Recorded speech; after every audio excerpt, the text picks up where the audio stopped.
பைகளால் பழிவாங்கப்படுவது வனவிலங்குகள் மட்டுமல்ல, வைரஸ் நோயால் வாழ்வாதாரம் இழந்து நிற்கும் நாமும் தான். ஜூன் 5 உலக சுற்றுச்சூழல் தினம். பருவநிலை மாற்றம் குறித்த விழிப்புணர்வை ஏற்படுத்தவும் சுற்றுச்சூழலை மேம்படுத்தும் செயல்களில் ஈடுபடுவதை ஊக்குவிக்கவும் ஆண்டுதோறும் சுற்றுச்சூழல் தினம் கொண்டாடப்படுகிறது. 1974 ஆண்டிலிருந்து ஒவ்வொரு ஆண்டும் ஜூன் மாதம் 5ஆம் தேதி உலக சுற்றுச்சூழல் தினமாக கொண்டாடப்படுகிறது. 2021ஆம் ஆண்டு சுற்றுச்சூழல் தினத்திற்கான கருப்பொருளாக சுற்றுச்சூழல் அமைப்பின் மறுசீரமைப்பு என ஐக்கிய நாடுகள் சபை அறிவித்துள்ளது. சுற்றுச்சூழல் அமைப்பின் மறுசீரமைப்பு என்பது சுற்றுச்சூழல் மோசமடைவதை தடுப்பது, அம்மாதிரியான செயல்களை நிறுத்துவது மற்றும் ஏற்பட்ட பாதிப்புகளை சரி செய்ய பணியாற்றுவது என ஐநா தெரிவித்துள்ளது.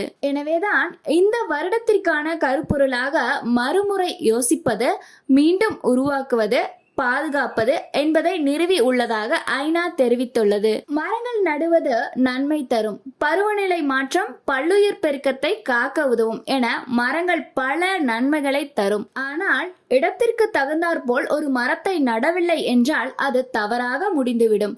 உலகில் உள்ள 4/3 பங்கு மரங்கள். உயிரினங்களுக்கு காடுகள் தான் இருப்பிடம். கரிமில வாயுவை உள்வாங்கி உணவு, எரிபொருள் மற்றும் மருந்துகள் அனைத்தையும் அளித்து வருவது காடுகள்தான். பருவநிலை மாற்றத்தின் காரணமாக நமது கடல் பனிக்கட்டிகளை அழித்து வருகின்றன.